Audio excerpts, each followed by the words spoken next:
Hello, bonjour parents des adolescents, c'est encore une fois votre émission avec moi, Gentille Fanny Nahimana, formatrice en santé sexuelle et reproductive et accompagnatrice des parents des adolescents. C'est le rendez-vous de votre émission Comment éduquer les jeunes adolescents aujourd'hui. De quoi est-ce qu'on va parler? Aujourd'hui, on va parler de comment ne pas être des parents gendarmes. Alors, qu'est-ce que j'appelle parents gendarmes? C'est dans un instant, je vais vous dire ce qu'il faut faire et surtout comment ne pas être des parents gendarmes parce que c'est vraiment une attitude qui ne fonctionne pas, une attitude qui ne donne pas de bonnes solutions et de bonnes réponses avec nos adolescents. Alors, je vous rappelle tout de suite, ceux qui ne sont pas encore abonnés, abonnez-vous à notre chaîne et ne ratez aucune de nos émissions.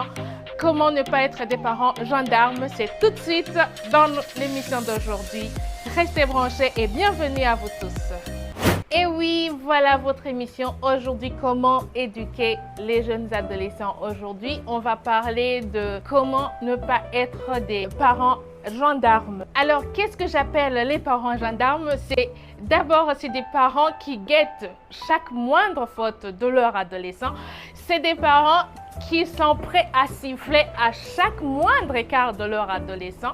Et encore une fois, ce qui est très mauvais, c'est des parents qui veulent emprisonner leur adolescent. C'est vraiment une attitude inutile, mais aussi extrêmement inefficace. Parce que tu auras beau vouloir emprisonner ou enchaîner ton adolescent, dès qu'il aura la moindre occasion, il va partir et s'il part comme ça sans même qu'il t'en avise, c'est sûr que ce qu'il fera, ce sera des choses bien dangereuses et vraiment mauvaises. Comme on dit, il va essayer de se rattraper. Alors, comment faire justement pour se sortir de cet esprit de vouloir tout contrôler, de vouloir gérer mal son adolescent? Je vais vous donner aujourd'hui 3 clés. Comment est-ce que je peux faire pour me sortir de cet état d'esprit d'être gendarme, de vouloir toujours et tout le temps contrôler mon adolescent? La première clé, essayez de créer un espace de confiance. Accepte de mettre une distance entre toi et ton enfant. Accepte de lui donner de la liberté. Ce ne sera pas de la libertinage ou du libertinage, mais plutôt une liberté confiante. Accepte qu'il se sente libre, mais c'est vrai comme parent, ce ne sera pas évident. Tu ne vas pas aller très loin. Reste tout près, mais quand même, tu le laisses faire ses propres preuves, tu le laisses sortir, mais avec des limites que tu vas bien sûr établir avec lui. Numéro 2, fais confiance à l'éducation que tu lui as donnée. Quand même, quand un enfant arrive à l'âge de l'adolescence, tu as eu le temps de l'enfance avec lui, tu as eu le temps de lui parler, tu as eu des valeurs que tu as essayé de lui inculquer jusque-là. Quand même, tu peux pas tout d'un coup, quand il arrive à l'âge de l'adolescence, le prendre pour un étranger comme si il n'a rien retenu de ce que tu lui as enseigné.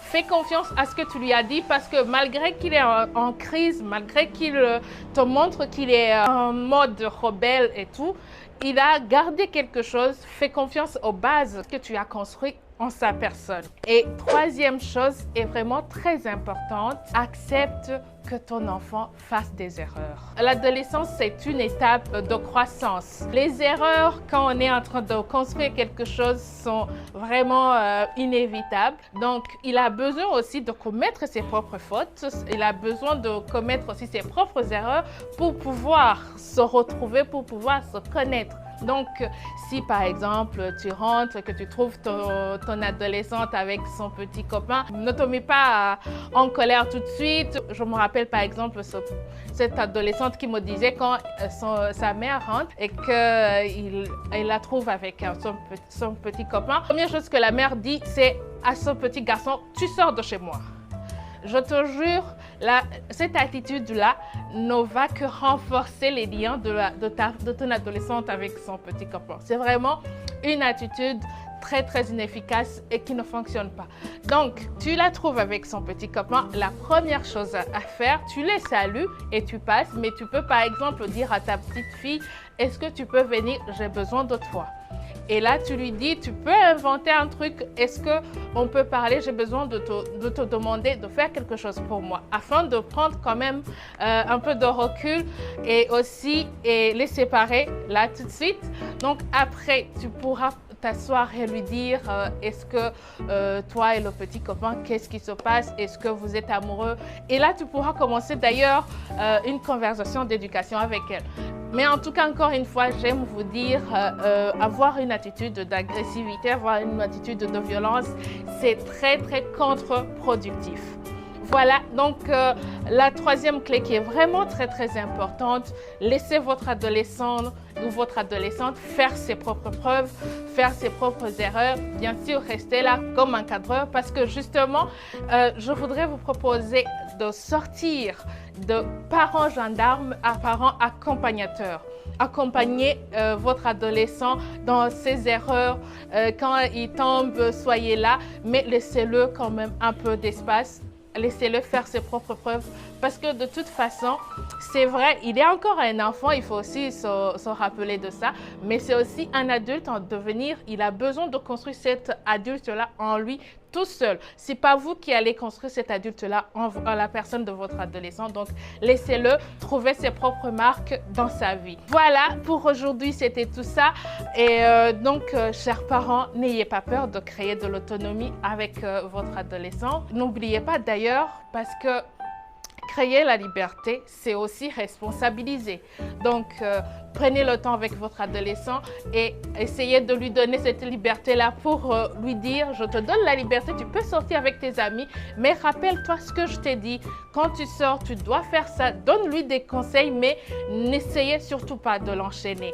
Donc, créez cette autonomie-là, créez cette liberté avec votre adolescent. Essayez de le responsabiliser au lieu de l'emprisonner. Merci beaucoup, j'espère que vous avez pu trouver des choses enrichissantes et efficaces pour votre éducation avec votre adolescent. Merci beaucoup, c'était avec moi gentille Fanny Nahimana. J'espère que vous allez continuer à nous suivre. N'oubliez pas de vous abonner à notre chaîne. Merci beaucoup et à la prochaine.